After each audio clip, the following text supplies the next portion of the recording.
Masons. Morning. What's up, brother? Good to see you, man. Good to see you too. I like that background. I figured you would. Let me double check, make sure I've got all my audio and video set correctly. Yeah. The sound is good. The video looks good. The lighting's good. Yeah, I brought in warm lighting so, because hey. the overhead lighting's really cold and it highlights every zit and blemish on my face. So Oh, you look good, man. You look good. Thanks. I've got a pretty decent mic in here too because I'm doing most of my practice from here right now. COVID. Yeah. Interesting. Wow. I want to hear how that's affecting your practice. We're going to talk about that too. So yeah, welcome, Brother David Hill. Welcome to Just Masons. Hey, thank you. I appreciate you having me on. Yeah, it's a real pleasure. So I want to start off the way I normally do, just to learn a little bit about you and your background, kind of a biographical thing about, who's David Hill, starting with your childhood and where you come from and what sort of shaped your interests. And, because obviously you're very interested in esoteric topics and you got interested in psychology and Freemasonry. So I'd just love to learn a little bit about your background, your journey. Sure.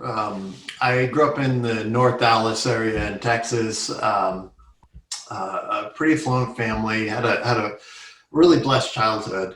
Went to pretty decent schools. When I remember in middle school becoming very kind of existentially aware to an uncomfortable degree and started reading philosophy as much as I could understand it back then. I remember kind of getting hung up on Nietzsche and tripping out on him quite a bit. Out in junior high school? Yeah, I was a little precocious, and once again, this sort of existential awareness, I would describe it as deeply uncomfortable, especially at such a tender age.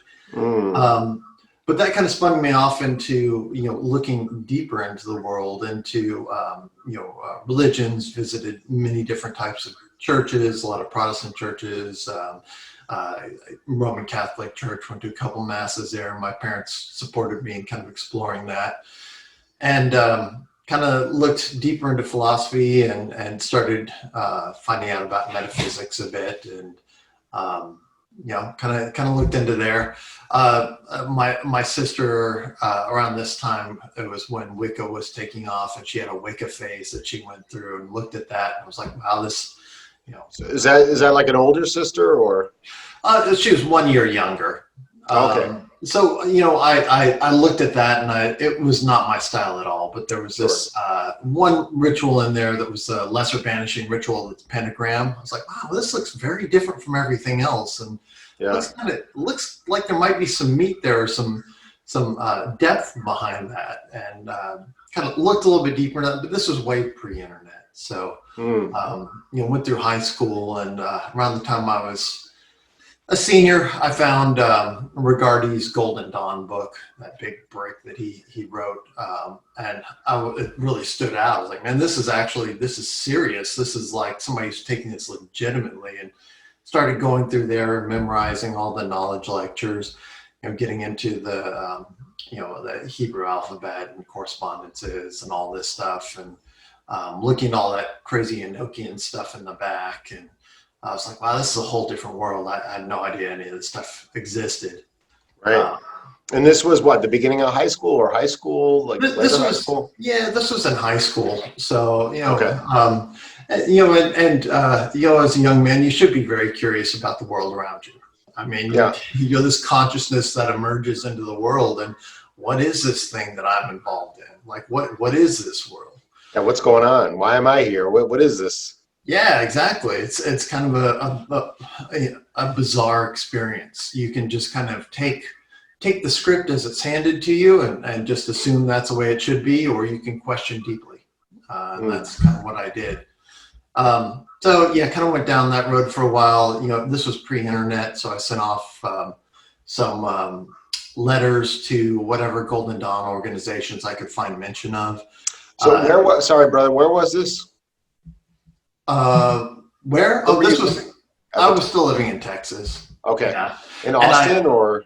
No, I moved to Austin much later. But I only got one response back, and it was, pay us a bunch of money. We'll give you a so-called astral initiation. Oh Like, boy. well, you can take my astral money and take a hike. Yeah. So just kind of did my own thing for a while, and eventually got turned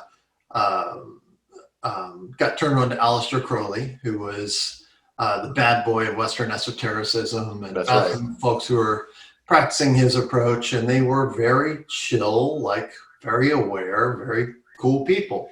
Right. So started working with them a while, and went, read most of his works and got an understanding of the Western system through his lens, which you want to talk about somebody who was a brilliant yet tortured genius.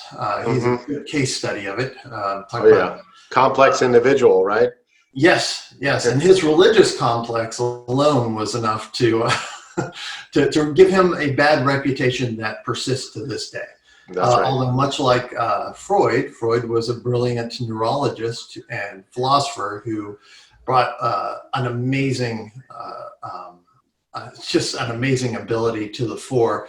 And he's just sort of poo-pooed and brushed under the carpet these days in like Psych 101 classes.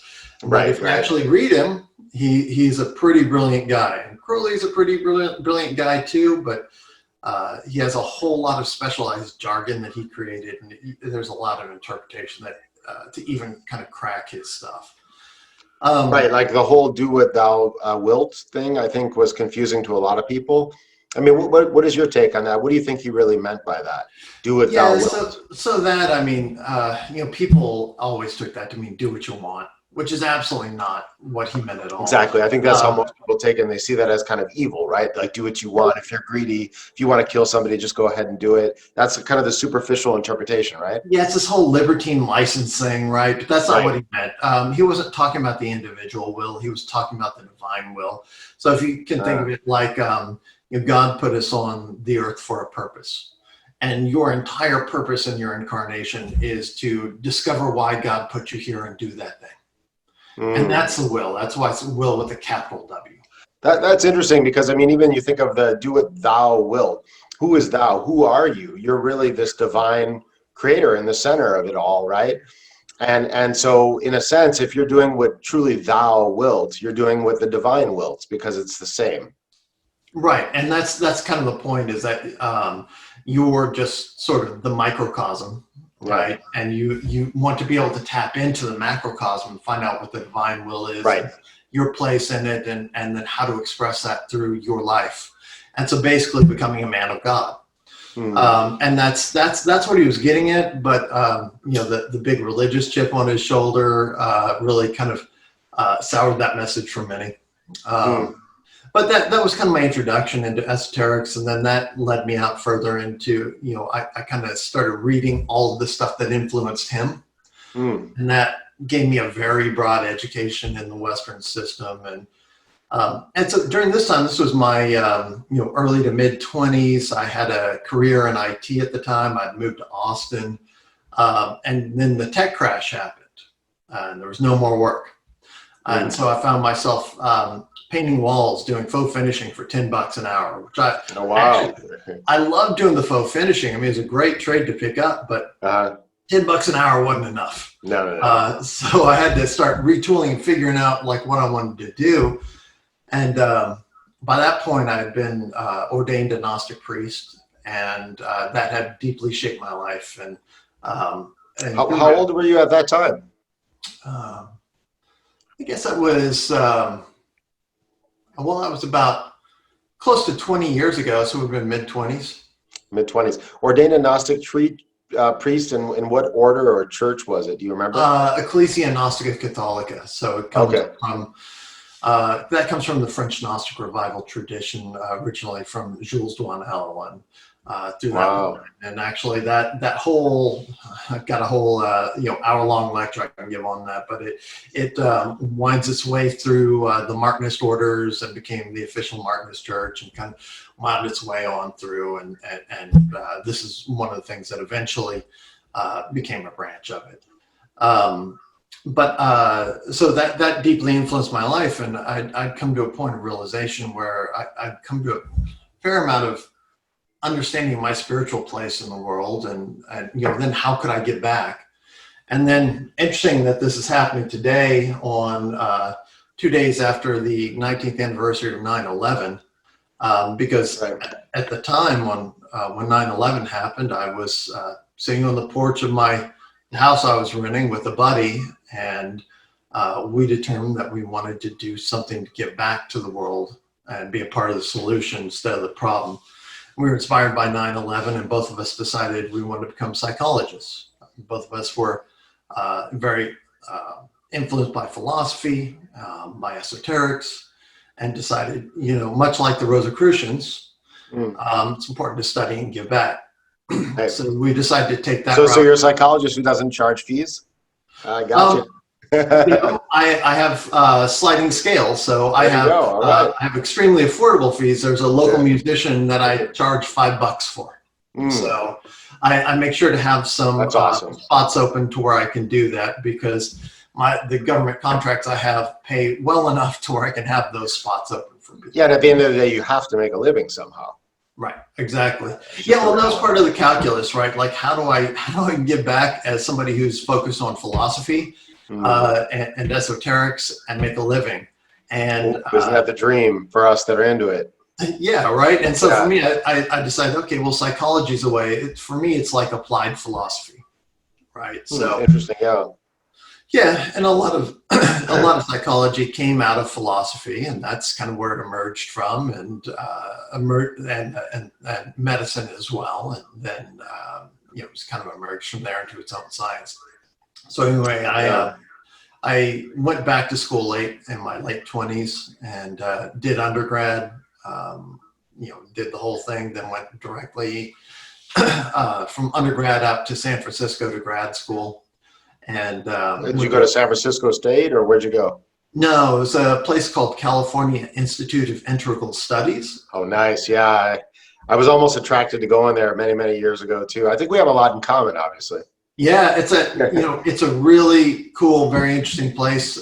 It used to be called the California Institute of Asian Studies, but it's got this whole East-West integration thing, and it's it gets pretty out there and pretty esoteric. I mean, one of I guess the previous president of CIS went and took over Manly P. Hall's position in the Institute of Philosophical Research when he passed. Wow, I didn't realize that. Wow. Yeah, so there's a lot of deep esoteric integration in that institute, and a lot of the stuff gets pretty out there, and is really exciting from a philosophical and comparative religious perspective. But I was in the pretty conservative clinical psychology doctoral program, which was APA accredited. So even though we were pretty out there, like they considered us like the conservative stick in the muds of the organization. Oh, I see. So because we did like traditional stuff, we weren't bucking the system like everybody in San Francisco loves to do. Right. But we had a heavy focus on transpersonal psychology, which is what drew me out there. And the transpersonal psychology, of course. Who was the father of transpersonal psychology? I was interested in him for a while, and I'm forgetting his name. Ken Wilber, maybe? Yes, Ken Wilber. Yeah. So Ken Wilber's a bit like Aleister Crowley in that he made up his own language, all these terms you have to learn that are pretty absurd to talk about concepts that are much easily explained. Right. Right. Yeah. Why make it harder than it already is, right? Yeah. Exactly. Like my style is like, let's try and take this highfalutin stuff and put it in plain English so that people can understand it. Make it accessible, right? It's useful. Yeah, exactly. So anyway, yeah, CIS, interesting place. Transpersonal psychology, of course, being just the study of the spiritual dimension and the human condition. So, there's, I guess, humanistic psychology came pretty close to that. Jung really cracked the door open with that sort of study. Oh, yeah. But then transpersonal psychology in the heyday of Esalen back in the 60s really, kicked off and kind of ran with that and got to some interesting places. So you were doing all this study and you got into psychology. Was this all before you actually became a Mason? Because it sounds like you were going pretty deep even before perhaps you became a Mason. Yeah, so well, that's a great question. I was interested in Masonry for a long time. I guess, geez, probably my early 20s even. But I Sure. thought, all I really knew of Masons in my early 20s was, that's something like my grandpa's generation did, and they were Right. marching in parades, and Right. there's some sort of spookiness that goes on. I don't know. So I knew like one guy who was a Mason, but I was a really young man, so I kind of went down this deeply esoteric route, and then actually when I kind of hopped back to Texas after I finished my classwork and did a pre-doc intern at the San Antonio State Hospital, and then that got me back to Austin, where I worked at the juvenile probation doing forensic work. And as soon as I got back to Austin, I found out a number of my friends were Masons, and immediately contacted them, said, hey, I'm interested. I Mm. realized, when I left Austin, I was a much younger man who had been partying and having a great time and really living it up. And I wanted to put down roots and surround myself with good men, and have a very different, much more adult experience. I thought, now's the time to join Masonry. I see. So, I see. yeah, so that was back in 2012. So that's been a few years now, and I have come to deeply love Masonry, and Mm. I gotta say the one thing that really surprised me, and one of the things I love the most about Masonry is all the intergenerational friendships that I've developed. Mm. Yeah, isn't that fascinating? Oh my God, it's so amazing. Like I have Yeah. friends literally from their from 21 to 94. Right. Right. I mean, before I joined Masonry, I think my last interaction with, older people, much older than me, was probably from like, high school and college, where I had a professor that was older. But once I was free of that, I generally hung out with people my age all the time for years. And so it was only when I got back into Masonry that I started being surrounded by much older people. And I was like, wow, this is interesting, and it's a new challenge for me to try to associate with them and talk to them. And I feel like it's helped my own ability to adapt to different kinds of people. And I think that's a great skill to have. Oh, absolutely. Yeah. Yeah. I love it's, especially in my line of work. Mm. It's really interesting. When I got into it, I was a little bit younger looking. I didn't have any of the gray going on yet. Yeah. So I would get some kind of raised eyebrows from folks who were from generations past mine. These days, that almost never happens because I'm so used to hanging out with folks from, Vietnam and World War II generations. Right. That's what I do all the time. So like, I just look at them like they're my buddies. And Yeah. Yeah. yeah. And I feel like it keeps you humble when you hang out with old people, because sometimes we get this whole facade about us and who we are, and we're all excited and passionate. And these old guys just keep it all real.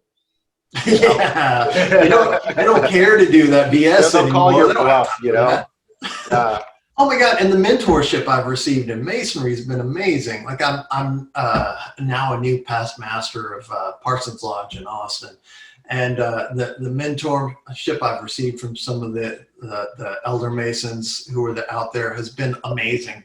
yes. My wife often expresses a bit of envy that I have access to such wonderful mentors, and that's not something that you find too often out in the world. It's just not. That's true. Very Um, true. so yeah, that got me to Masonry, and I'm involved in Scottish Rite and York Rite. Currently.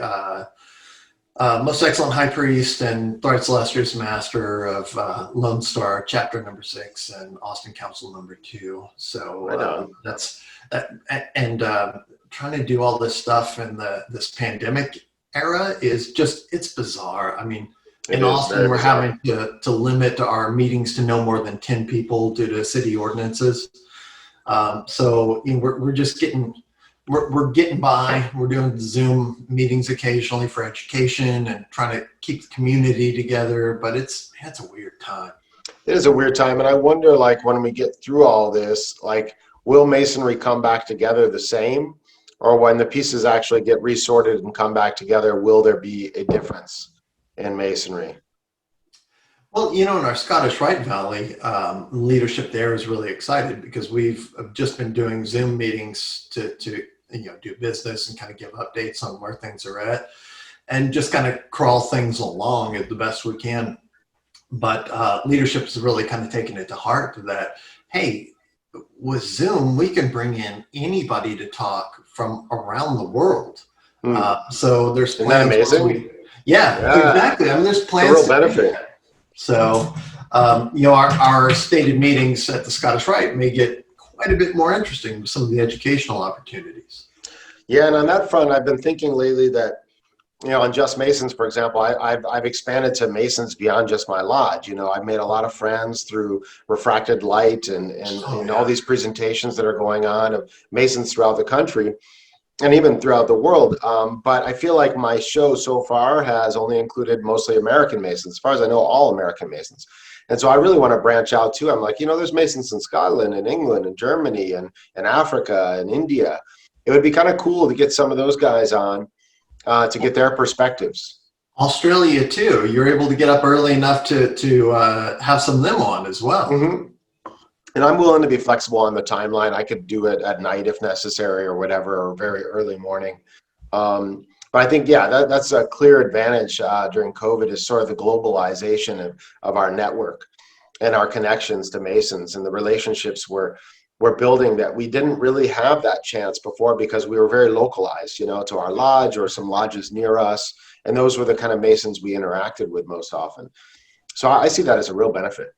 Yeah, our Grand Lodge meets every January to do our convocation, and this year is a little bit different. There's going to be there's sort of a strict hierarchy of who is going to be there to sort of fill out the maximum amount of people we can be there, and so we're also looking at ways to allow us to attend virtually and be able to speak virtually, which is a little mind-blowing about how they would manage a queue and do that administratively. It sounds like a lot of moderation issues, but also to be able to vote either there or virtually using our smartphones.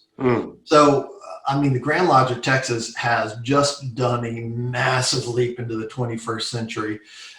Compare that to last year, I wanted to give some money to a charity there at the Grand Lodge, and they wouldn't even take my card as either cash or check. And I wanted to give them, a few $100s. And I was like, I don't carry that. And I hadn't carried a checkbook since the 1990s. So, can I Venmo you anything? Yeah. PayPal. Yeah. Make it easy to take your money. It's sort of forcing Masonry to adopt some technology. It's been around for a long time. Absolutely. So I'd like to learn more about your practice. So you're a psychologist now. You have a master's degree, or? No, I've a doctorate in psychology. So it's Dr. Hill. Mm-hmm. Dr. Hill, nice. It's Brother Docter Hill. Brother Docter Hill. Okay, yes, brother comes first. That's awesome. And so what is your specialty? What type of psychological practice? There's all different, takes on psychology, and some people are more Freudian or Jungian or, the transpersonal. So what's your approach and what's unique about it? A lot of what I'm doing currently right now is working with veterans. I do work as an external contractor for the VA doing compensation and pension evaluations.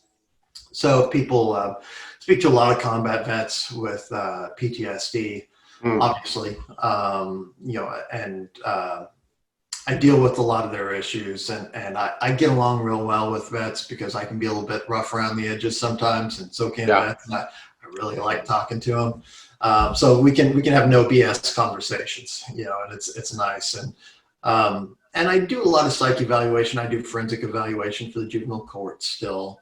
I'm heavily involved in my professional societies. Like I'm president of the local psychological association this year. I do, as far as therapy goes, I have a very integrative model. So I tend to, with a lot of people, I tend to start with more cognitive behavioral techniques because it's easy to get them to think about, how how thoughts, emotions, and behaviors can influence each other, and kind of give them some groundwork there. And then as they tend to gain more insight into their inner workings, get more curious about their internal workings, I can then pull them more into a psychodynamic kind of space. And ultimately, my ideal, if it's a place they can go, is to get them more through sort of a Jungian individuation process and getting into this wholeness of the capital S self, like he talks about. But then that's, depends on what they're there for. That takes a much longer term approach, and that's going well beyond just sort of patching a leak. It's interesting. Yeah. So I mean, how is Zoom affecting your therapy sessions with these guys with PTSD? Do you feel like people open up more emotionally now through Zoom than when they were in person? I mean, do you have people like crying on the calls with you and stuff, kind of releasing some things, or do you feel like that's happening less with Zoom? So I don't think the emotional content has changed. Okay, interesting. Because whenever I'm doing a lot of the work with the traumatized veterans, I do it in a very structured manner because I'm doing an evaluation rather than therapy. So, okay, right, okay. So my approach to that is very structured. I'll tell them, much like in Masonry, I'll tell them what I'm going to do, I'll do it, and then I'll tell them what I did, right? Just like we do in our degree. Yeah.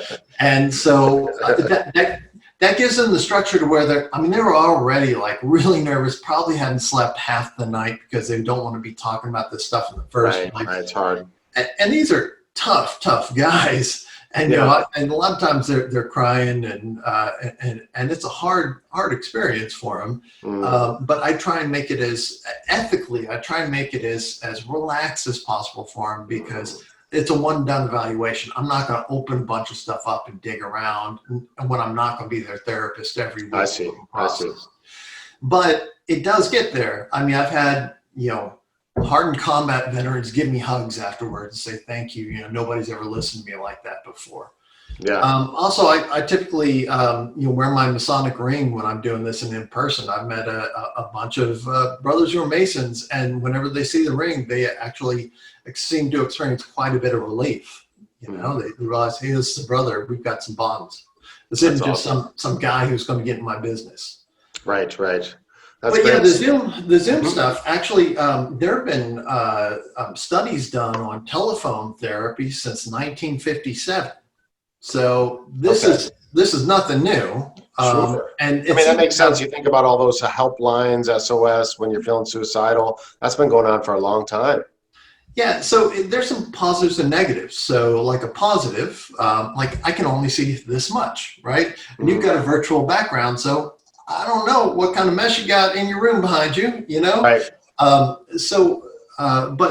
But for some people who are more hesitant to get out, maybe they're just very paranoid or just don't like being around people, it's easier for them. Also, I had one lady who I noticed in her record, she was a hoarder, right? And so I looked behind her and it was a little messy behind her. Yeah. I brought it up, said, hey, I saw in your records that one of the previous examiners had said that you had a hoarding issue. Could you tell me a little bit about that? And she looked a little embarrassed. She said, yeah, I actually cleaned up behind me where you can see the camera.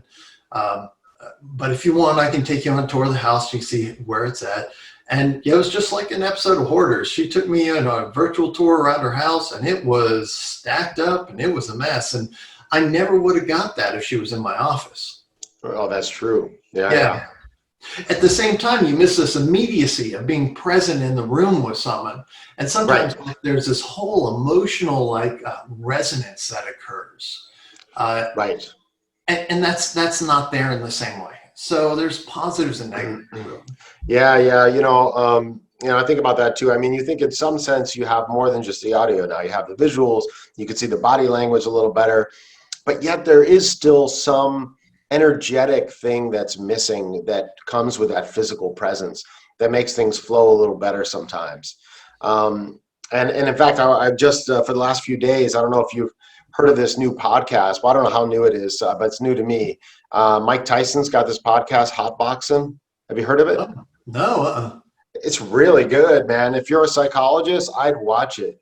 It's him and this guy, Evan something starts with a B, who's like a a younger former NFL guy, a white dude who's like 30 or something, and then there's Mike Tyson, and they do the show together.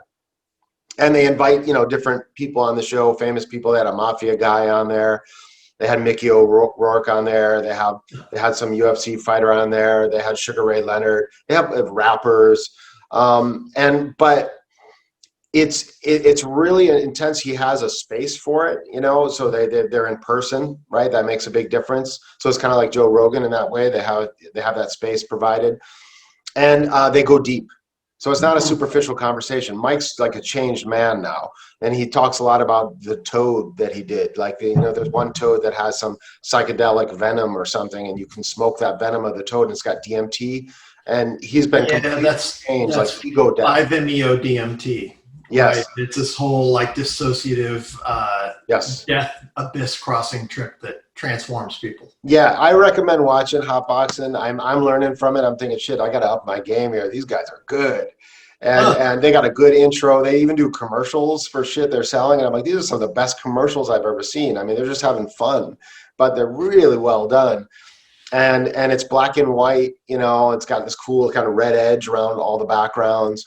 It just creates a special effect. Of course, they're getting high throughout the whole show. I was wondering about the title. Yeah. And so, but the thing is, they go deep. So like I said, Mike's a changed man. He talks about what matters in life. Who are we? What's the purpose of life? And it's kind of weird for some of the guests that come on. I'm like, what's up with this? This is like super deep conversation. I wasn't expecting this. And they get emotional. Mike's can tear up, and the guests too. And it's like, it's almost like a therapy session they're bringing people through. And they're getting philosophical, they're getting into spiritual, even esoteric stuff. I couldn't believe it. The one host of the show with Mike, that the younger NFL guy, started bringing up Manly P. Hall and saying he's been listening to a lot of Manly P. Hall. I'm like, wow. And so I think it's just really interesting stuff going on there. But I guess, the main reason why I brought it up is the point that they're in person doing this type of stuff. Whereas on Zoom, you get a lot of good stuff. I mean, I think it's better than just audio. Mm-hmm. But it's still not the complete package. And I hope one day we can get back to that. Yeah, absolutely. And we will. We're already starting to get back there a little bit in Masonry in Texas. It's going to get back there. It's just going to take some time. Yeah, absolutely.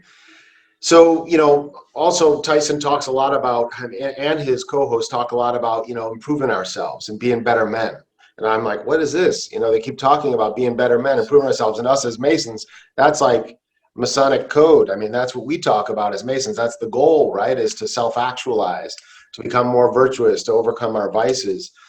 And they talk about their struggles on the show about, trying to overcome things and self-forgiveness.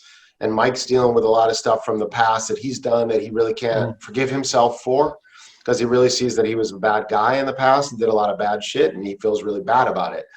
And I think to some degree he wants to just he wishes he could wipe that history away, but he can't. And he deals with that a lot on the show.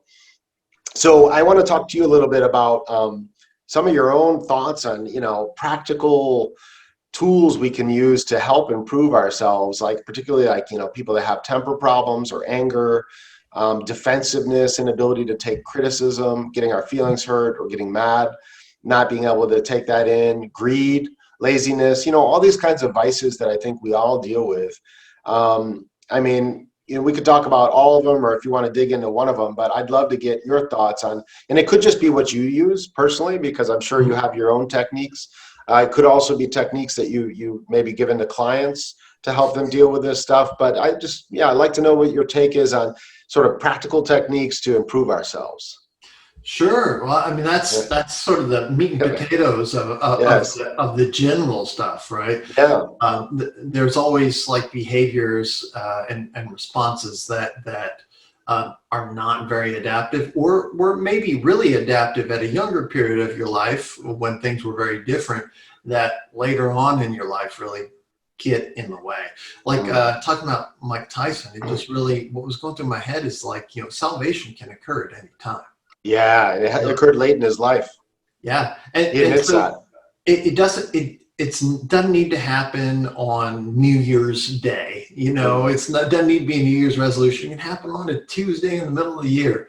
It just takes deciding you want to make a change, and deciding you want to become a better man, and deciding you want to be a part of the solution rather than the problem. Like me, 9/11 happened. I was like, wow, I was kind of a listless party kid who was into esoterics and, made decent money doing a career I didn't particularly like and had a blast out at the clubs. But I was pretty much going nowhere until like 9/11 happened. I realized, oh, I need to, and of course, my spiritual work had reached a point where I realized I needed to really double down and spend the rest of my life trying to help people. But that's awakening to a calling, which it seems like Mike Tyson has done.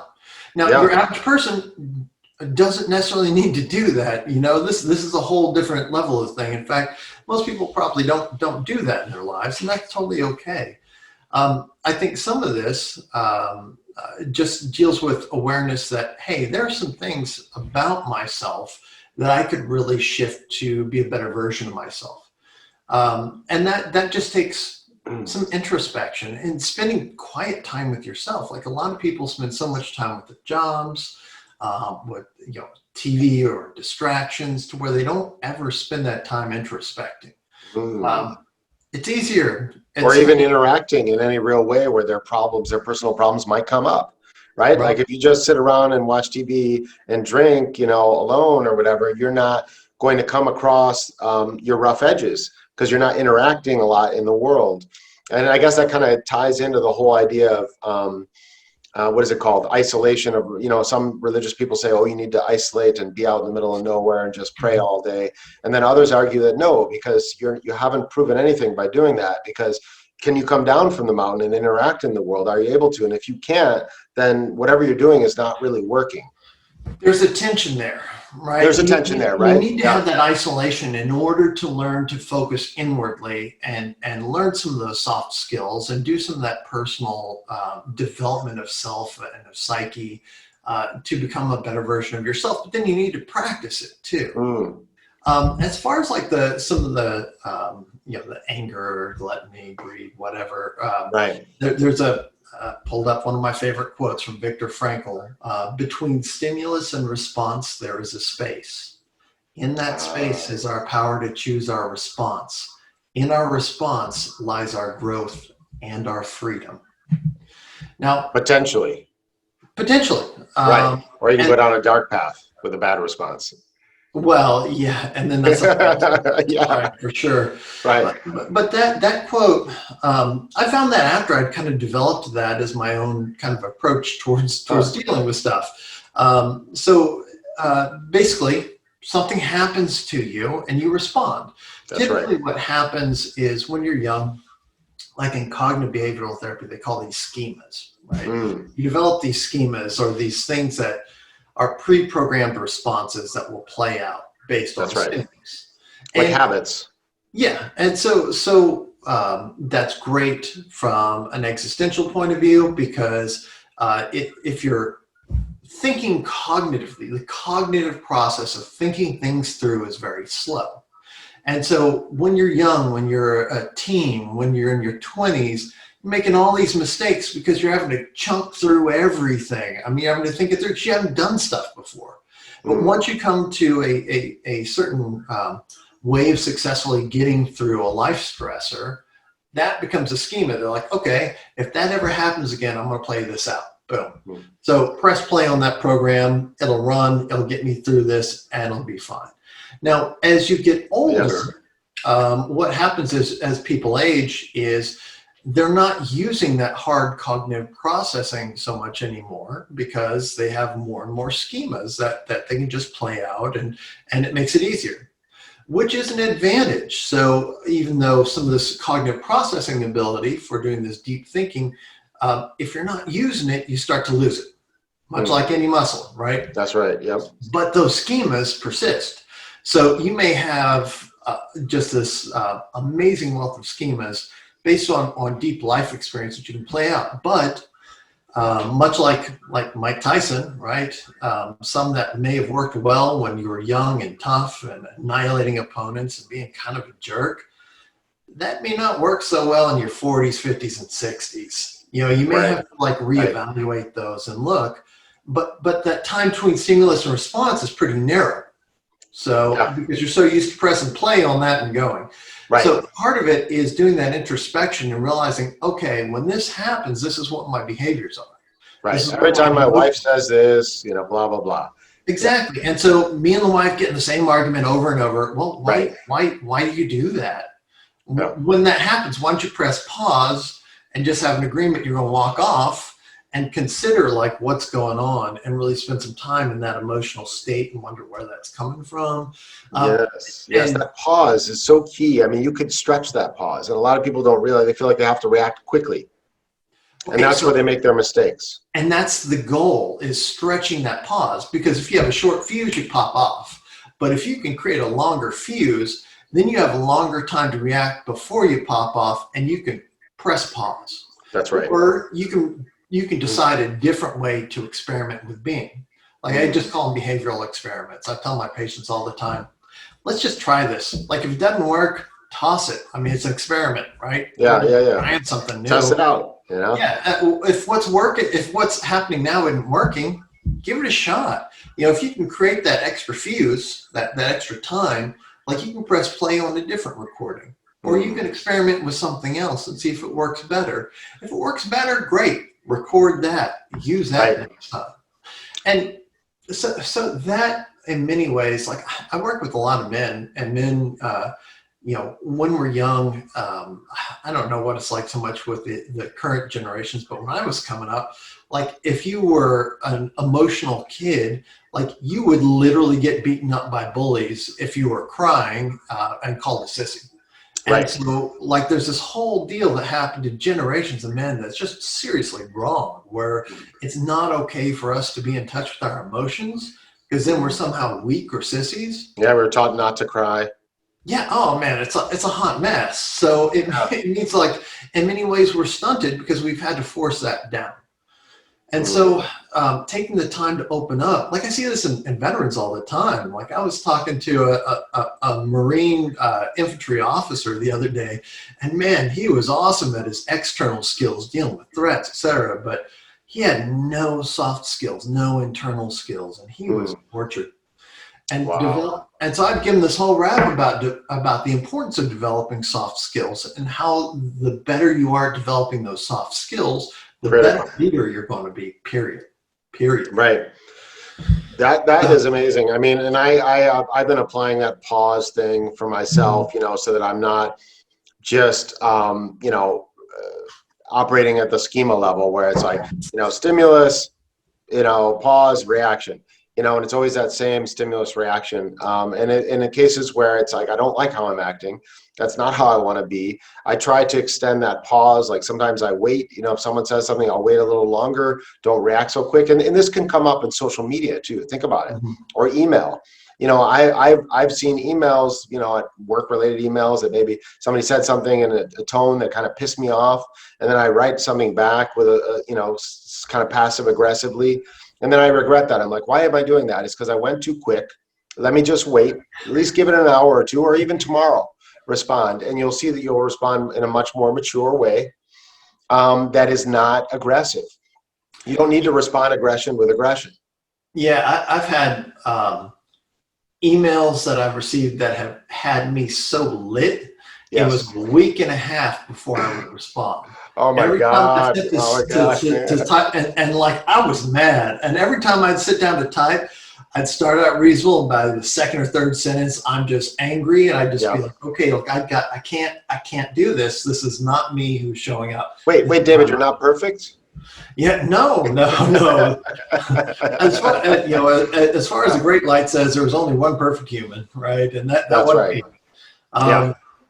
But one thing from, like, I know you had shared that you have kind of a little background in neuropsychology. Yes. One thing with functional neuroanatomy that actually turned me on and really made me go, wow, and I share with people a lot, is that every major region of the brain is directly connected to every other region, except your emotional center and your frontal lobe, where all your executive decisions are made.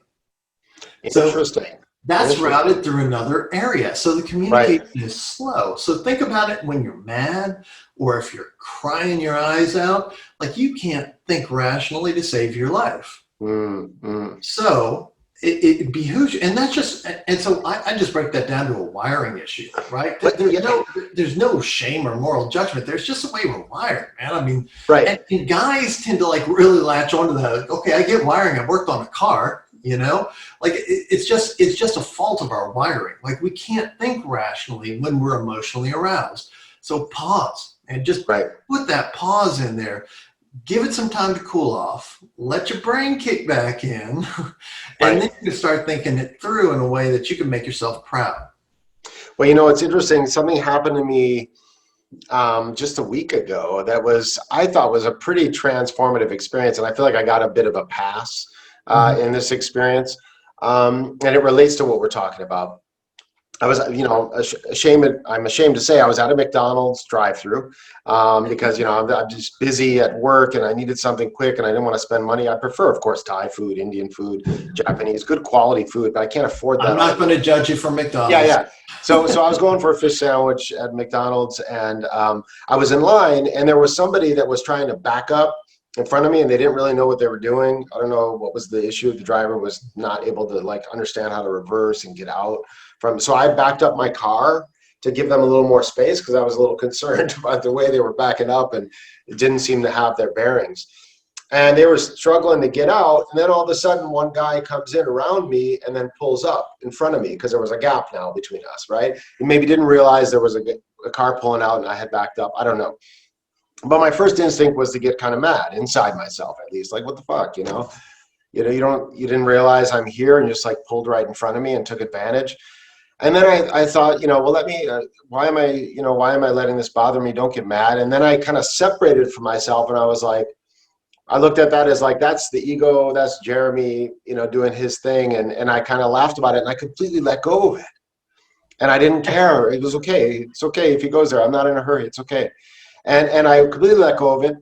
Then, he went up and paid. And then I pulled up to pay and they were like, oh, the man in front of you paid for you. Oh, And I was that's so like, nice. really? I'm like, are you kidding me? I've never had anybody do that in a drive-through at McDonald's or any drive-through in my life. And I'm 47. And for me, that was a sign. That was a message. So the guy also maybe realized, but later he kind of looked back and maybe said, oh, was that guy there? Or maybe he realized why he was pulling in. But it was also like a lesson for me that like what you're doing, good. That's good. Let go. Let go of that. You don't need to hold on to that anger. It's silly. It's not important. Absolutely. So Yeah. one of the things you said is really important. Um, that ego, right? That ego, that sense of I, that Yeah. self-important self that just grasps onto everything and thinks that is me. Right. That's not you. That's Yeah. a subset of the totality of you that wants to maintain control. And from an evolutionary perspective, it makes sense. It makes us be able to interact with our environment in a really, really adept manner. But it also gets us into a very limited headspace, right? Mm, It's not all about us. In fact, mm, we're just a tiny node of consciousness in the overall universe, mm, right?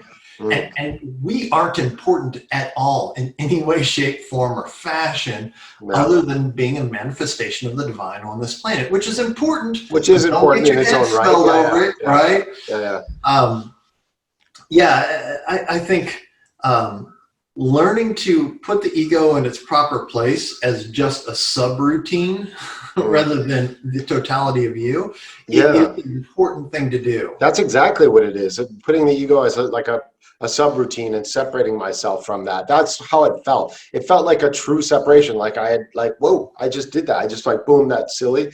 And I separated from it and I looked at it and didn't care. And it wasn't like I was like forcing, I'm going to let go. I'm going to let go. But it's like, I'm not really letting go. I like let go. Like it was dumb and I realized and it was gone. And so check this out. As you're doing work within the Western esoteric tradition, whether it's the limbic, whether it's Golden Dawn, whether it's Martinist, whether it's whatever, it's this part of they talk about the ego death. That's not really a good way of conceptualizing that. That leads you down the wrong kind of mental pathways. Uh-huh. It's more about putting the ego in its place. And so you'll find more and more that what your conscious experience of the world around you is that the ego gets kind of shunted off to where it's not about me, man. And you get less of those little ego sort of digs. I mean, sometimes you can be in it and you can be just a little bit too in your body, and the ego can have its way with you. But for the most part, there's this sort of humility that arises. And a lot of that is because you're in a different spiritual place. And so it literally transforms your conscious experience of the world around you, because you're not stuck in that ego. It's just a subset. It's an important one, but it's not about you. And so like a lot of the things that you used to find irritating, and they just slide right off. It's not a thing. Yeah, like it's funny within Masonry, you know, people have shown great consideration for things that might be considered like hurtful to my ego. Like, oh, I'm sorry, you know, so-and-so is going to be master of his very busy lodge next year. Would you mind if he bumps up in this next chair ahead of you in the officer's line? Oh yeah, it's funny how stuff in Masonry can really hurt, you know, and people can really take it for, because we love this so much and we really want to be better people. And so when we get any feeling that, you know, you're not being appreciated, or someone else is getting some award and you haven't, it almost hurts more inside of Masonry. Yeah, well, and because we care, and we're intentionally softening ourselves so that we can learn to become better men. But at the same point, you know, not being so terribly engaged with my ego, like for me, I was able to see the logic, and I'm going to be here next year anyway. I mean, it doesn't matter to me. There's no slight to me, but also seeing the consideration of the brethren in that kind of scenario, it is beautiful. It's like, you know, we have a quandary, like how do we work this out as a team? You know, that's beautiful. That's spreading that cement of brotherly love, right? Absolutely. Absolutely. You know, the other thing that's a common problem besides sort of reaction and anger issues that a lot of brothers are dealing with is just laziness and, you know, lack of discipline, you know, the whole 24-inch gauge. And Tony Robbins is somebody I listened to many years ago, and I remember he's amazing. He is, and I remember one because my dad had given me some tapes of him back in, God, it was probably the early '90s or the late '80s, something like that.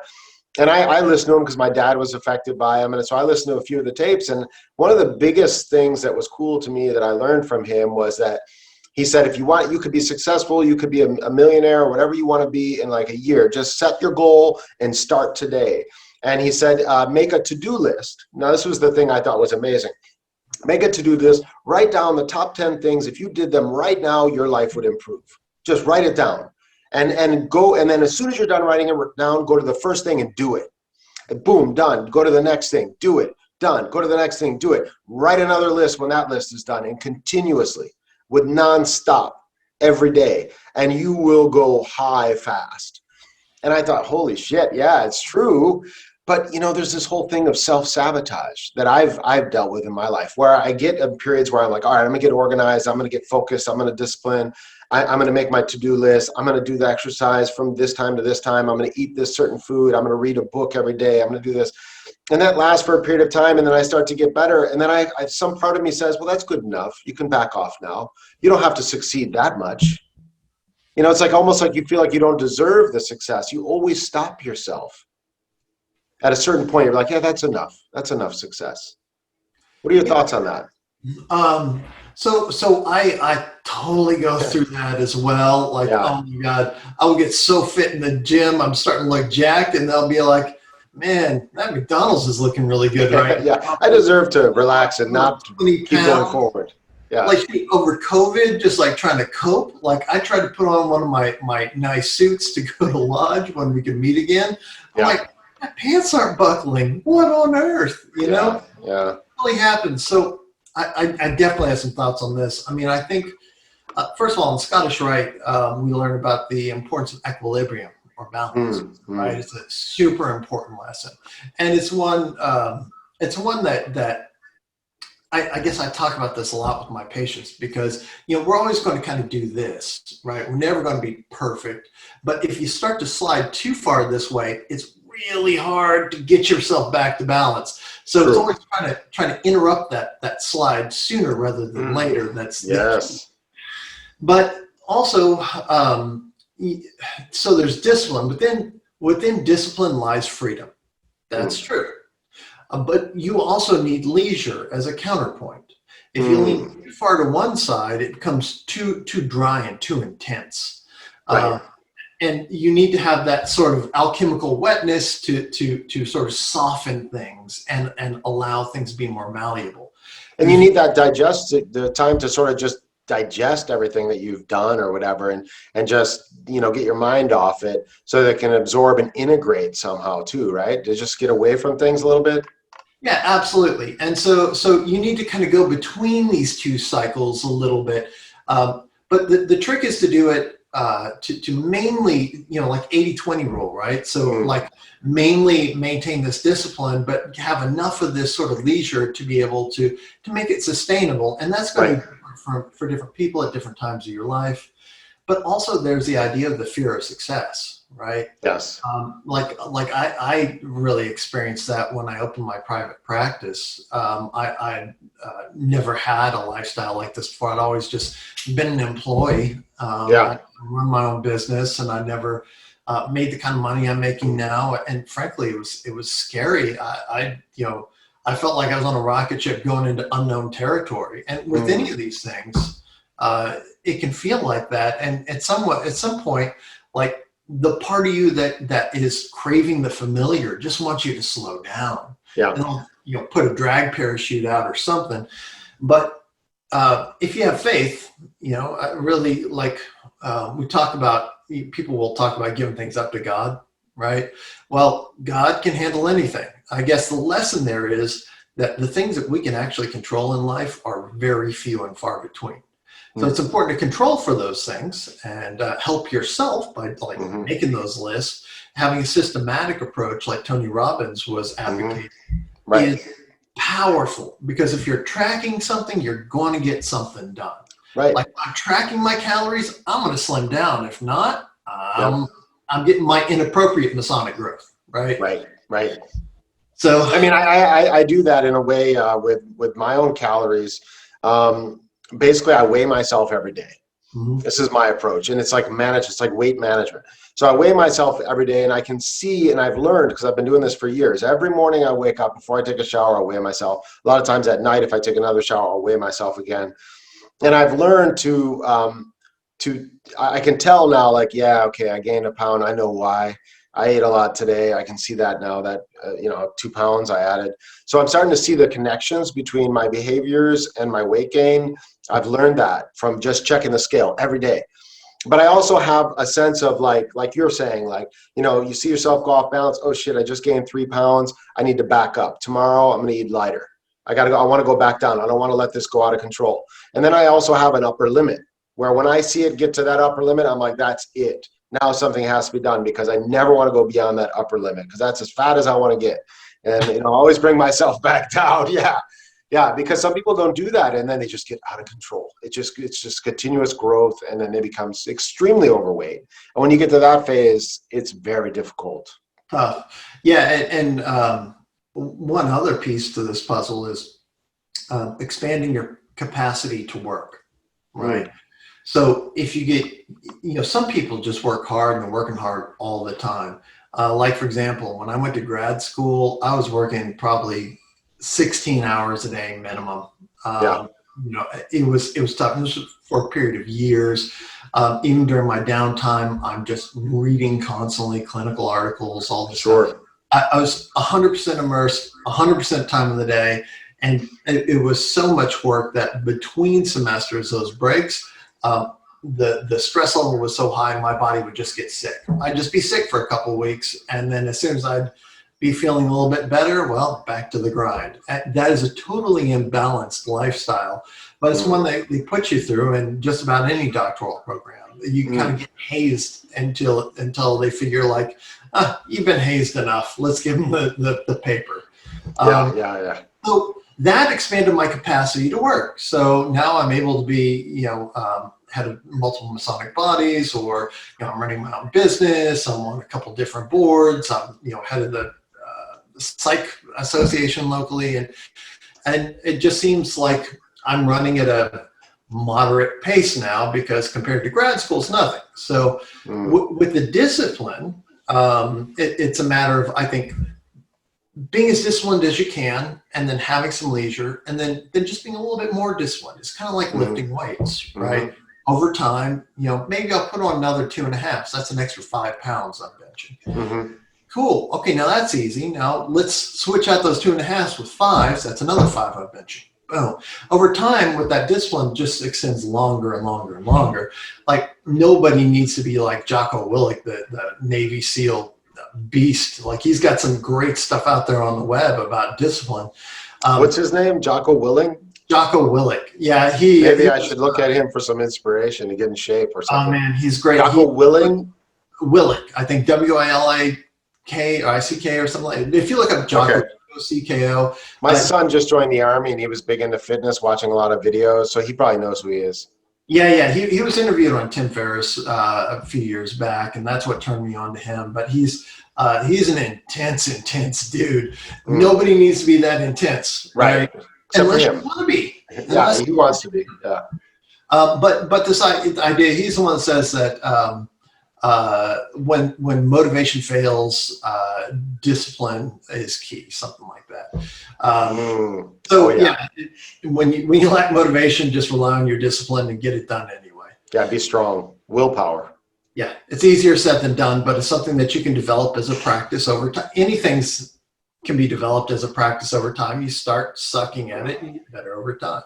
So, these are all really great techniques, and I think a lot of brothers that are listening are maybe taking note, can maybe hopefully apply some of these things in their own lives to help them overcome whatever their personal challenges are. One other thing that I would mention that I personally think is a great tool for everyone to learn to adopt is humor. I don't know what your thoughts are on that, but I think especially in terms of accepting criticism, not getting angry in different situations, just knowing how to have a good sense of humor, how to be flexible, how to roll with the punches, make a joke, how to laugh at yourself, with others, and see how you're silly. This has helped me a lot in my life, and I know not everybody has that. And some people are very serious and they can't laugh, or they can't, make jokes as easily. What are your thoughts on humor and its role in sort of psychological growth and development? Yeah, I think, so first of all, humor is really socially acceptable, right? Yeah. So if people like think about Robin Williams, if you criticize him, he'd probably laugh it away and make a joke out of it and make you feel good before you left. Right. That's a great social skill, but also what it does is it disarms the ego, right? The ego is what takes things so seriously, because it feels like it's an assault on you. Yes, yeah. That's right. And we are not the ego. You're that divine spark inside that's going, oh my God, why is he acting like that again? Bingo. Don't do that. That's not what you want to do. Yeah. And so I think with humor, it allows you it gives you some distance between that little needle prick from the ego and the reality that it's not so much about me. Yeah, there you go. Yeah, and gives Let it go. That space. Yeah. Well, and also, there's, I tend to not take things personally as a general philosophical stance. So my stance is, within philosophical argument, there's this idea of the principle of charity. So the idea is, when people are giving you data in a philosophical argument, you should take it in the most positive way possible, because maybe they didn't communicate it quite right. You shouldn't take it negatively and then use that to your advantage. You should try and be positive about it. I try to have a charitable interpretation of anything that's sent my way, and especially if it's over email, because if you're in person, like, you can get a lot of physiological cues as to what they mean. Like, you can't. Like, you can tell if someone is just teasing you or joking, or if they're being serious. Right. And so what my philosophical assumption is that in the absence of further data, I'm going to assume the absolute best from that communication. That's good. That's good to do that. So what I've discovered is that when I do that, even in person, and I just assume the best, and maybe somebody meant to be kind of shitty, and I assume the best, and I clap them on the shoulder, and I thank them, and I'm very warm with them. Man, they get it. They get that little needle of shame. They're like, "Oh, I was kind of shitty," and he's taking it in the best way possible. And so what's going to happen is give you more of their best selves because you're literally drawing it out of them. Yeah, because they're seeing that negativity is kind of useless. It's no point. It kind of bounced off you like nothing had happened. So why are they spinning their wheels with negative stuff? I have no problem taking that hit because to me it doesn't hurt. Yeah. You know? Yeah. No, that's another great technique, actually. So, David, I want to talk to you about some other deeper things. I feel like we kind of talked about some good practical stuff right up front. And now I want to get into theory. I know normally you go to theory and then practice. We're going from practice to theory now. So, which is often what we do on this show. One of the things I want to talk to you about is this whole mind-body problem, which was very important to me when I was studying psychology. As you mentioned, I was into neuropsychology. I studied at Boston University and did some research work with Professor Jackie Lederman at the time. And I actually just looked her up on the web before our show, and I found out she died actually in 2019. She passed away. I saw her obituary, and I saw a picture of her older, and I was like, wow, that was my professor. And so I worked under her doing research. And I remember I was, kind of one of those advanced kids in undergrad taking graduate classes in psychology because I wanted to go into research. I wanted to go into neuropsychology, neurochemistry, because I thought maybe all the answers were in like understanding the chemicals of the brain and how the brain functions. All the mysteries can be resolved if I just understood all these pathways and stuff, Nope. And then I realized there's this thing called the mind-body problem. Mm-hmm. And which is now, as I shared with you earlier, has been classified as the hard problem of consciousness. That's exactly what was driving me nuts at the time. And I wrote a paper on it. And I talked to, she was my teacher at the time and a professor, and I talked to her about it. She's like, I don't understand why this is so interesting to you or why you're into this mind-body problem thing. She's like, it's just an epiphenomena. Like, in other words, just sort of arises. Well, who cares how? Why are you so obsessed with that? I'm like, it's the ultimate metaphysical question. So for our viewers who have no idea what the hell we're referring to, the hard problem of consciousness within the mind-body problem is basically like many people, when you say, well, how do you feel pain? Especially if you ask a neuropsychologist, where does pain come from? Or how do I see red? The color red, it's a subjective experience. How do I see it? They're like, well, it goes in through the eyes and there's these receptors and then it goes to these neural pathways and it goes to this area of the brain and then these neurons fire their chemicals and it stimulates this dendrites and whatever, this other receptor. And then it goes from receptor to receptor and then finally it goes to the color area of the brain and then you see red. And I'm like, oh, wait a minute. When did the color appear in the brain? So you got some chemicals moving around over here or wherever it is in the brain, right? Okay, but now how does that translate into an experience? So what's the actual metaphysical process there of, so what? There's chemicals moving in my head. I mean, we can have chemicals move in a puddle on the ground, but nobody's experiencing red. Why are this configuration of chemicals moving in my mind somehow translating to an experience, which you can't weigh, you can't see, you can't measure? It's something very abstract. It's in the realm of consciousness and awareness. So that's the hard problem of consciousness. So have you thought about this or at all? Yeah, so that is a hard problem, which is why it's called that, right? Yeah. Well, we should first back up a little bit and talk about the mind-body problem. So just briefly, this is sometimes also known as a Cartesian split, right? So René Descartes, when he did his seminal work and said, cogito ergo sum, I think therefore I am. So this idea that I am because I think, right? It sort of splits this cognitive process from the whole rest of the embodied process. And that idea has really infected Western thought ever since. I mean, it was present somewhat before then in philosophy, but man, that really, people have taken off and run with it. And a lot of times, like say you're working an office job, like I used to work IT, I'd be sitting still all day and doing hard brain work and not paying attention to my body at all during the day. Right. So it feels sometimes like brain is doing something and body is doing something else. So there's some intuitive sense there. But that's basically all BS, right? It's all one system. There's no brain body split. There's no mind body problem. It is all body. So if you think of it, the brain's meat, so is the rest of your body, right? It's all an animal body. Yeah, just atoms and molecules moving around. Yeah, at the end of the day.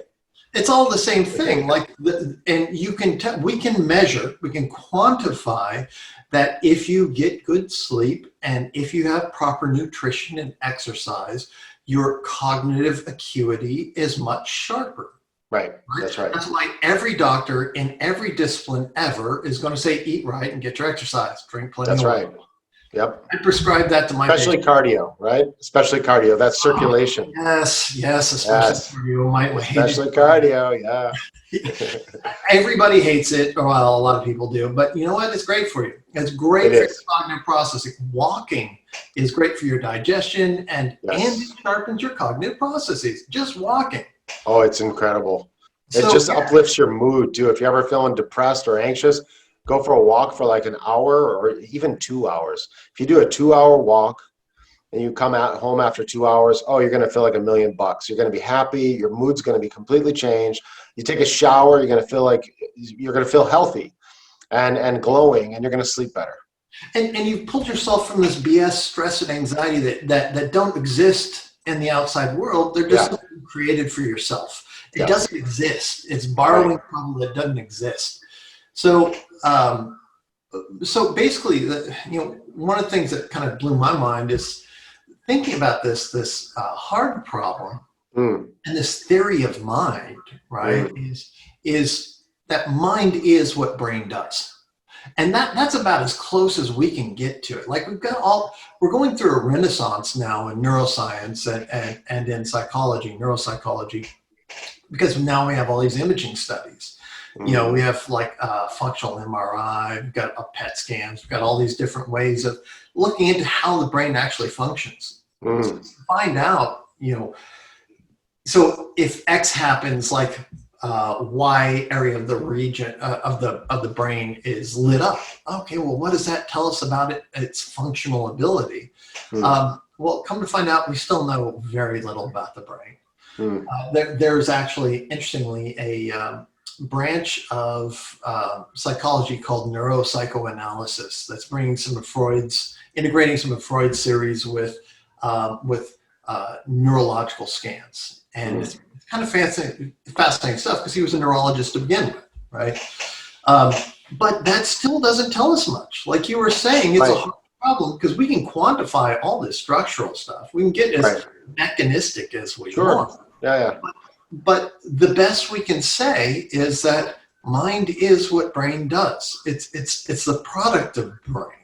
And there's no way, we can't quantify in any way, like what consciousness is. This is sort of the bleeding edge of where neuroscience and philosophy intersect. And neuropsych is one of those things that when I got into it, man, I have all these philosophical assumptions, and it just shattered so many of them. I mean, it shifted the way I think about the world, mainly because of the way we're wired. Right. And, another thing I think about in terms of this hard problem is, I'm a big believer in this idea of emanation. There's more abstract realms of mind and deity. And then there's this concrete world we live in, which is sort of the final crystallization of mind or whatever. And if you think of it like that, then the whole brain and all its chemical interactions and lights going on here and there is almost like a network map image of stuff that's happening on other realms, other more mental realms, more invisible realms. But at the same time, like someone could say, well, then why is it then when I cut a piece of your brain out, you're no longer able to? If it was all coming from another world and it crystallizes here, then how come I can, in this world, do something and it seems to affect there in the realm of mind? And I think because there's a feedback loop, heaven and earth, they're connected. So it's not just heaven emanating down and there's no feedback from what happens on earth back up to heaven. So I really think that there is a feedback going on between the brain and the mind in a way, and it's not like one causes the other. You know, it's not like the brain causes the mind or the mind causes the brain. It's they're interacting in a Yeah, field of interaction, kind of. I'm with you on that. This is just my theory, Jeremy's theory. There's probably a name for that theory, by the way, on that Wikipedia page. Esoterically, I tend to be an emanationist as well, and I swim really hardly towards Neoplatonic thought, like Plotinus talks about how, you know, there's this monad, the one that's this never-ending wellspring of creation. Right. We're all part of that one. It is all one, right? Yes. And that is God. God is the one, the whole, the totality of existence in every plane. And, you know, like it's down to like the Platonic world of forms. We can get into the Kabbalistic, parts of the soul or methods of manifestation. But is this idea of going from the purely spiritual to ever more, from fine to gross, till we get to this sort of like, you know, I'm here at my desk. Got to go to the bathroom now, etc. Yeah. Exactly. It's all still part of God from that perspective. And so I like that. I like looking at the world around me and going, wow, this is all divine. And if there are things that are going seemingly negative, like as someone aware of that, it's part of my job to help fix it. Right? That's important. And that should be a calling if you're aware of it. Do your part to fix it. Right? You should be part of the solution, not the problem. Absolutely. Which is the whole Tikkun Olam idea. Exactly. Yes, we're all messengers of God. We're all a part of God. We're all part of the conscious experience of the universe expressing itself. Like that's amazing. That's a gift. That's great. It is. It's a miracle. Yeah. This whole world is very miraculous. So I'm with you. If you cut off, if you cut out a part of the brain, well, if you think about it, that's like taking out a part of a radio. Right. If you take out a piece of the radio, the receiver from the radio, it's no longer able to receive the signal. Right. That's right. Same thing with the brain. Like that's right. It's a whole system. Yeah. So another thing I want to talk to you about is thoughts. You know, where do thoughts come from? And part of what got me interested in this is I've been doing a little more reading on theurgy, and I started reading just the beginning of Pasquale's Reintegration of Beings. I'm sure you're familiar with that book. And in there, he has something, I wish I had the text in front of me, the quote, but there was a quote in there that seemed to me, when I read it, seemed to me that he was saying that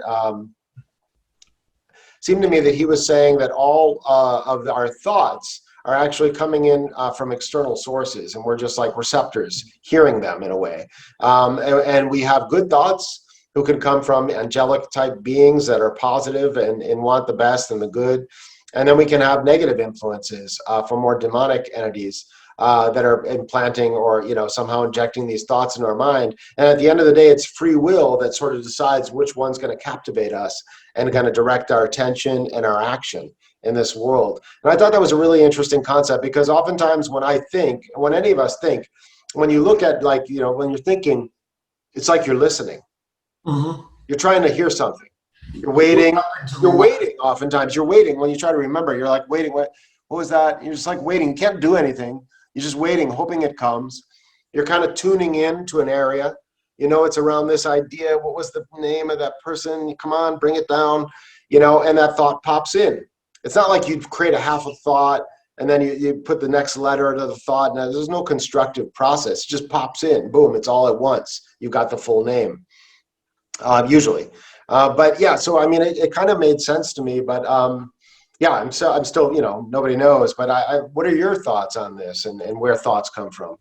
Yeah, so I definitely have some thoughts on this. As far as where thoughts come from, we don't know. I mean, the sort of more mechanistic, materialistic view that's currently in vogue is that, you know, we have all of these experiences that come in through our sensorium throughout the day. More than we can ever process. Our actual focal point is very tiny, because if you consider like every sound, every smell, every tactile feeling that you're swimming through all day, you're just focused on one tiny piece of it. all that data comes in, right? And it's stored somewhere, and a lot of that is parsed through dreams. So it's sort of, that's the way our brain sort of flushes and sort of sorts things. At least that's part of the function of dreams that we can see. There's sort of a deeper aspect to it that we can go into, but Jung did a really good job of that.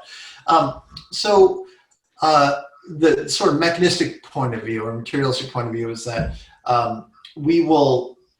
all this data is in there. We just open ourselves up and allow it to come forth, almost in a flow state. And when I'm doing therapy with people, I generally am in a blank slate space, and I just let my training and what I need to say emerge, and I get out of the way so it can emerge, right?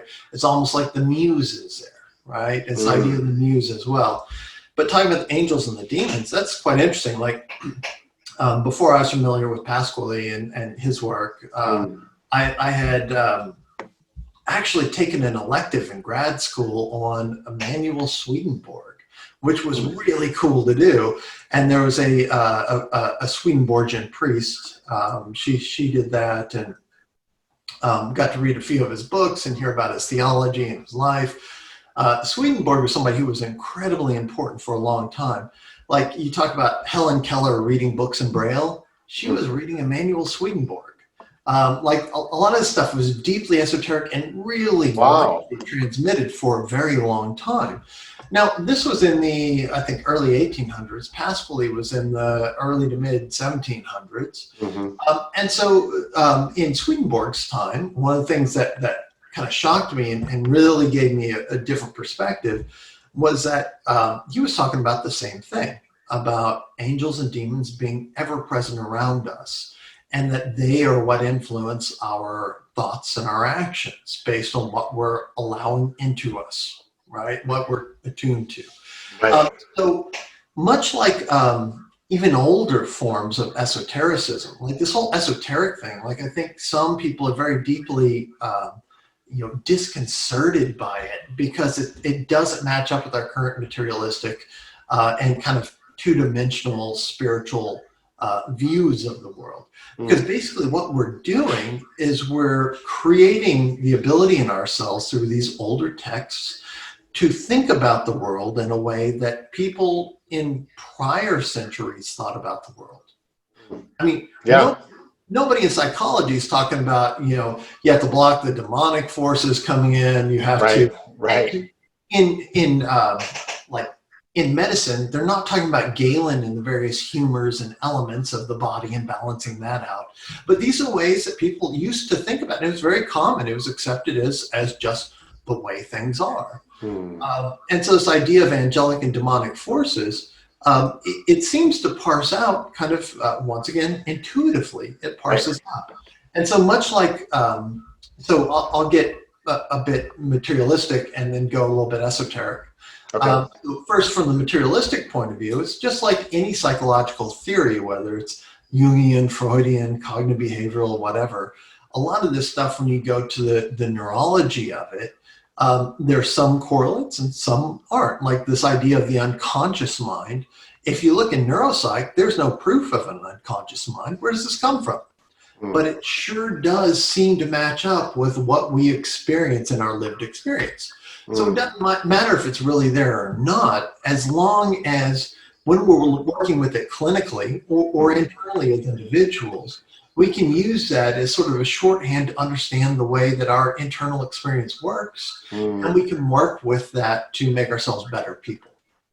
So same thing with these angelic and demonic forces. Like as an emanationist and as somebody who has more of who likes the Neoplatonic stuff. I have no idea if it's right or not, but you know what? It resonates with me, and I enjoy it. More sense than anything else to you.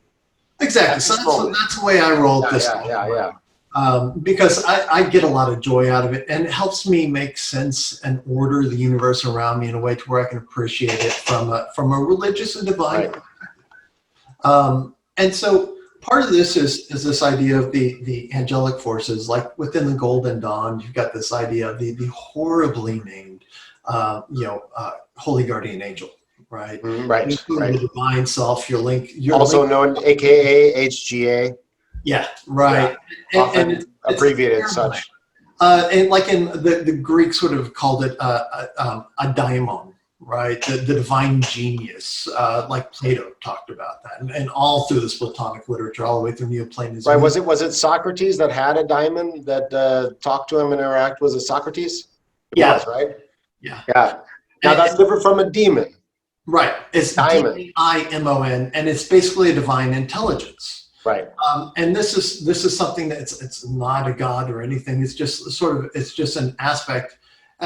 So one way of like they would think of it more as an external thing back in the pagan days of Greece. But once that idea and the Platonic ideas came into Christianity, and there was this whole big Platonic resurgence thanks to the Medicis. But once that came in, like they had this idea of it being like maybe an angel or the divine self, the more divine aspects of you that's linked more directly to God. Right. That daemon may be your inner intelligence, your inner genius or inner God. It might be. Getting more in touch with. Yeah, exactly. So you're getting closer to God as you're manifesting your higher self. Right, your more divinely inspired self, and that's something we should all be doing.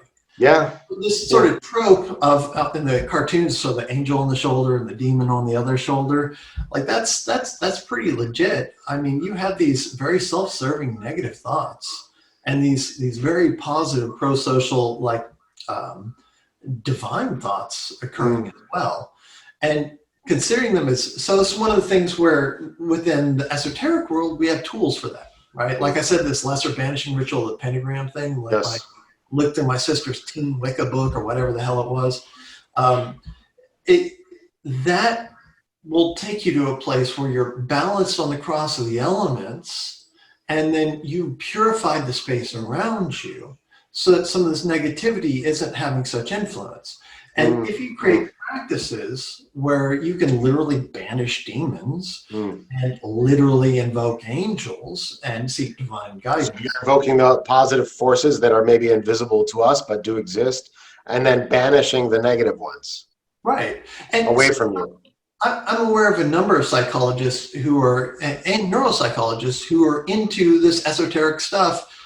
None of us reduce it to mere psychology. For us, maybe this is sort of the radio receiver we need, right? But it's not all just here. Like that's right. Emanation We're just receiving. It's the five senses, right? And if you do these practices, stuff seems to occur, and it gets a little weird sometimes, right? So maybe some of the ways that our ancestors thought about things were useful. So I mean, I want to no, I agree. I agree. We have to keep an open mind. Yeah.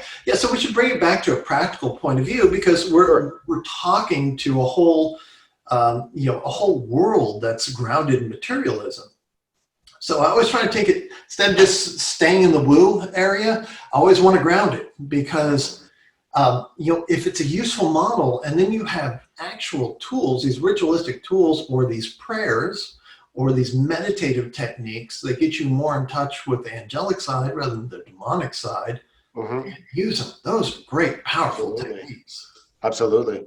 Yeah. And so let's see.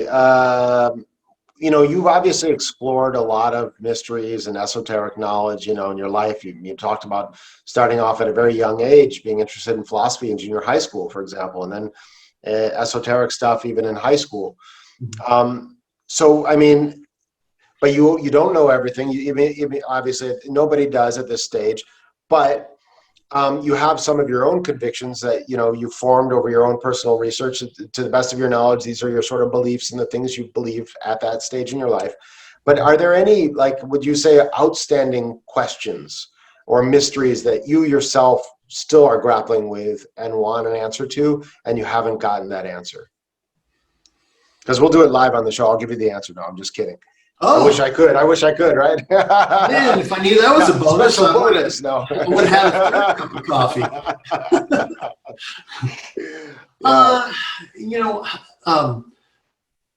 I'm fairly well at peace at this point with a lot of things. I'm I'm always looking into further mysteries, and I'm always, I'm kind of an esoteric nerd, right? If you were to see my bookshelves in my house, I have like a bookshelf with all the stuff, all the books it took me to become a doctor of psychology.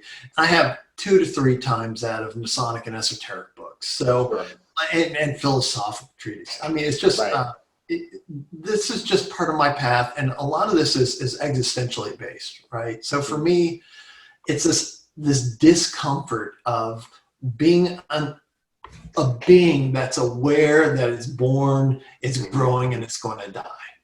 And it's deeply uncomfortable to me. I'm like, I'm too aware of that on a daily basis.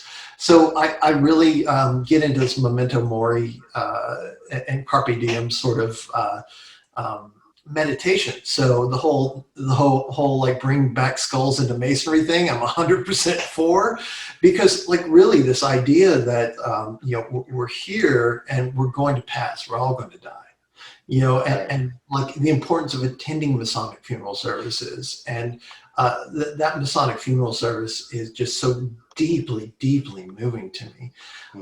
It just it's powerful having your brothers off to your final reward.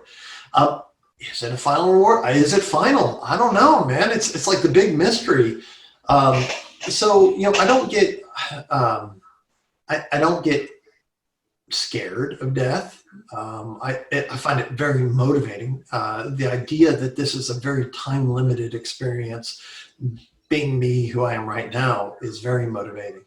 But yet anything surrounding that, and this idea like, is it a blessing or is it a curse that we're aware of this? Most people spend their whole lives ignoring that fact. And then unfortunately what happens at the end of many people's lives is there are a lot of regrets. Like, I wish I had spent my time doing this. Right. Spent more time with my family, less time with my career. You know, I think being aware of that, you can really try and live life in a way that you're proud of. You know, and that at the end of your days, you're going to have the minimum of regrets. And you say, yeah, that was a heck of a ride. Yeah. So I guess like when it comes down to like the mysteries that I'm still unsure of, like that's the mystery, right? We don't know about it. It's just, we have theories, we speculate, we read people's thoughts on it, you know? It's an idea for me of like getting into this esoteric and philosophic stuff is when I was a kid, I looked around and like I got this script for what I was supposed to do with my life. I was like, where does this script come from? Like, what am I? How did society develop? Why is it like this? This seems to be pretty mad. Like what is happening? Like I didn't get a manual that said how to be a human, right? Right. So looking at the philosophy, the esoterics, the psychology, like I can kind of construct my own manual about how to be me, at least, or the best version of me. Right. You know, I guess my one question that it comes in flashes sometimes, that it gives me a kind of existential fear because it's a worrisome question that comes into my mind sometimes, and I really feel it, is the deepest level of why. You know, like, for example, I can study esoteric doctrines and they can give me some real fancy, real subtle interpretations of what the purpose of life is. And it's God somehow feeling himself through his ultimate creative potential. He wants to be somehow limited so he can have a limited experience because he doesn't want to be so unlimited he can't be limited. And, you know, and get into these fancy, really attractive, alluring philosophies about what it all is about. But even if you look at one and you say, I like this one, I'm going to embrace this all-encompassing idea of the meaning of life. But then why all of that? Why is all of that? Why is there this whole meaning of life and all of this and God and us? And what the hell is this whole thing anyway? I mean, the whole thing, the oneness, everything. What is this all about? I mean, really, outside of itself. And that's, to me, the one kind of little bit frightening thought that comes into my mind sometimes, kind of like a Twilight Zone type thought. Bob Sterling-esque. Yeah, it creeps me out. It could be, you know, it could be, which was totally creepy, like a strictly atheistic thing, like it's just chemicals and all this stuff, and there's no meaning, and that's creepy too, you know. That's creepy crawly, you know. Oh my God. Yeah, no, like, I'm fine with this whole mechanistic, like, kind of materialistic perspective. I can roll with that too. But the whole, like, atheistic, there is no meaning thing. Oh my God. That kills me. Yeah, it doesn't work for me anymore. Yeah. The whole emanationist thing, this, like, their ideas about our place in the divine structure and all this. And that to me is incredibly comforting. That lets me know that I'm constantly in touch with God. I mean, we have no empirical proof of God either, but do we need it? I mean, that's where people go into faith and their experience of grace and all of this. And all this is so subjective. This gets into the woo factor, right? Like your old professor would have been like, why does this matter? Yeah, what are you talking about? Yeah, I mean, and I think that the type of question I'm asking, like, say you've defined the whole system of God and why and alchemy and everything. It's just so, makes so much sense and it's so deep and profound and all the pieces are coming together and, it's this great secret. And then you step outside of that bubble and you point to it and you're like, okay, so, but why all of that? Mm-hmm. What is all this nonsense? Why this whole system? It almost feels to me like that kind of a question is why some people who have had these transformative experiences with DMT or ayahuasca or like, Tyson with the toad, like even the grandest philosophies aren't satisfying them. Right. They've touched on something that's so beyond words that, our greatest models, our most intelligent and deep and profound models of explanation just that mean nothing to these people after they've gone through what they've gone through. And they're still trying to make sense of it. Well, so I guess that's the kind of area I'm flying into now. And so one of my subspecializations is psychedelic integration therapy. So it's exactly working with these kind of things, which is interesting because what happens in a psychedelic experience or a traditional mystical experience, like say what Muhammad had in that cave with the angel Gabriel, right? Right. That sure sounds psychedelic to me. I mean, oh yeah, right? This stuff is intense. Like this is something that if you have a traditional mystical experience, whether chemically induced, or you could say that probably what happens is if you have a traditional mystical experience through meditation or fasting or whatever, that might be chemically induced as well. Like we have DMT and THC and all this stuff within our system as well. Mm-hmm. It's just endogenous rather than otherwise there wouldn't be the receptors to receive it. Why are there the receptors? Right. So I mean, bottom line, we got like maybe this is the radio, right? Maybe if we do have a psychedelic experience, it maybe just turns up the gain a bit so we can receive a little bit more. Right. But bottom line is these mystical experiences are trans-rational, right? We transcend our rational ability to understand. Right. Which is why if you look at like Rumi, for example, amazing mystical poet, all his stuff is romantic. You get to any of these mystics who try to capture any of this stuff in language. Shoot, Louis-Claude de Saint-Martin, his stuff, some of it is really tough to read. Same with Emanuel Swedenborg, because they're trying to capture these ineffable experiences. Right, very abstract ideas. Yeah. Scottish, right? Trying to capture these experiences that can't be translated into rational language. This is a non-awareness of the fullness, right? Right. Or Ein Sof, how do you really explain it, Exactly. You can't, but you can have a limited experience of it, which feels unlimited to the person, although that's still limited. Right. So, brother, I want to ask one more question. I know we were already over an hour and a half. This is great. But I'm doing some research right now on the Rose Cross symbol. Mm-hmm. And, because a lot of my research into esoteric topics has led me time and time again to Rosicrucianism. Yeah. The Rose Cross is a very compelling symbol of Rosicrucianism. And so what I'm trying to do is compile the various sort of top-line meanings that have been proposed, by various thinkers throughout history of what this Rose Cross symbol means. Because there's debate. There's people that present different meanings. And I think it would be good to give an overview presentation on those meanings, let people decide which one makes sense for them. But I'm also trying to look into the oldest known symbol of the rose cross, like in some architecture somewhere? Does this go back to Egypt or, Sumerian times? Is there, some old sculpture or building that has a rose cross on it? Oh, that would be really amazing. So I'm trying to find out what's the oldest, symbol of the rose cross I can find. So I'm working on all that. But yeah, so I'm just kind of like picking people's brains on the show to help me with my research, basically. And I mean, when you hear about the rose cross symbol, like, what does it mean to you, or what have you come to as a way of interpreting that symbol? Wow, well, that's a rabbit hole. I know.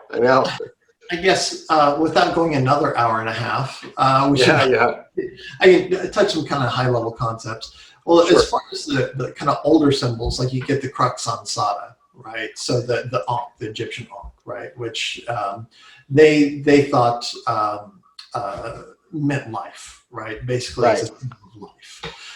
And of course, within the more mystical Christian Rosicrucian perspectives, you have the rose of life blooming on the Calvary cross, right? So the cross of death, of sacrifice, right? Then the life blooms once more. It's in many ways it's a resurrection symbol.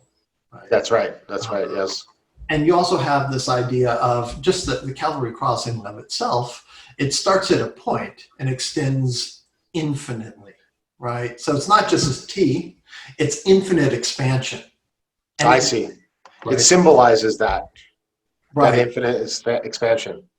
And so then you can think of the rose as either the point, right, or a containing aspect, or a manifesting aspect of that kind of eternal, expansive principle.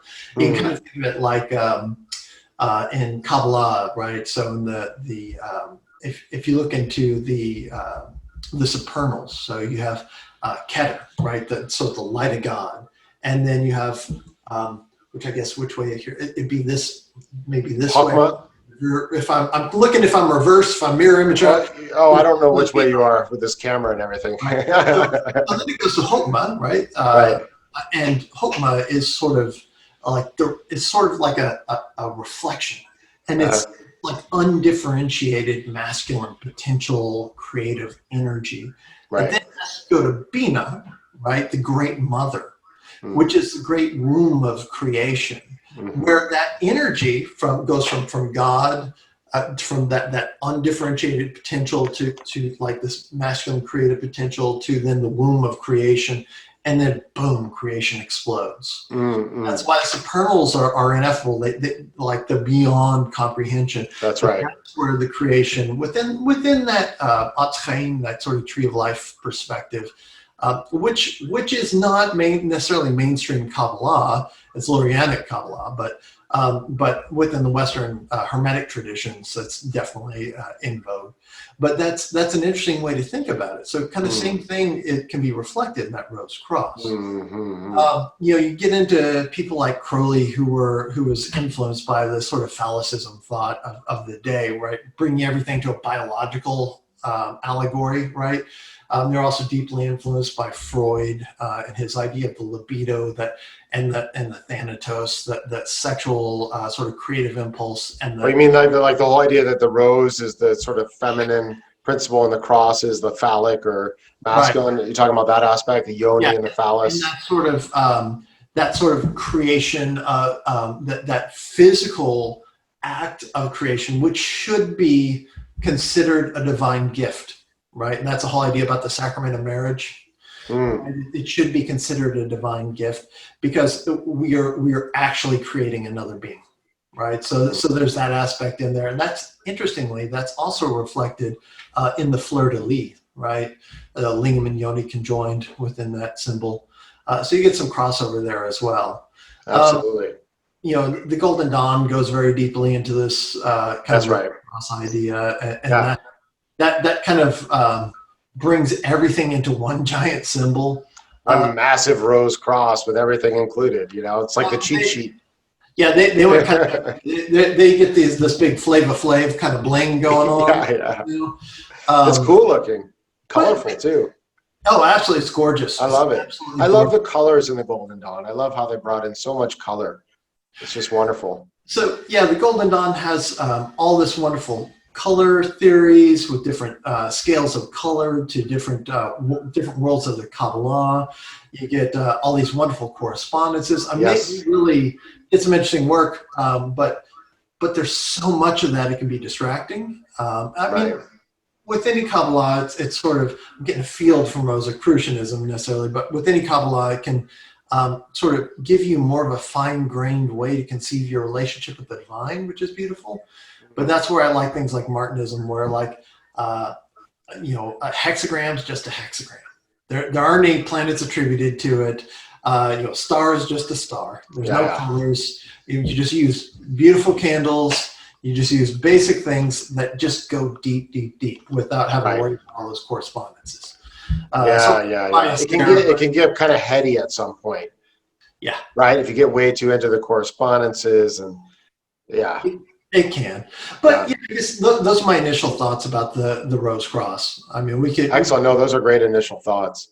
And maybe we'll do another show just on that. I'm going to be doing a presentation and an interview on Unknown Philosophers show with Briggs on the Rose Cross. So I think next Friday coming up or Saturday. So I'm kind of doing all my final research. I've been researching on and off for a while, but now, having to do a little presentation is kind of forcing me like, okay, get your shit together, time to present, and I love that about presenting because it forces me to complete a little bit research. Otherwise that would just keep being outstanding and never kind of coming to some resolution.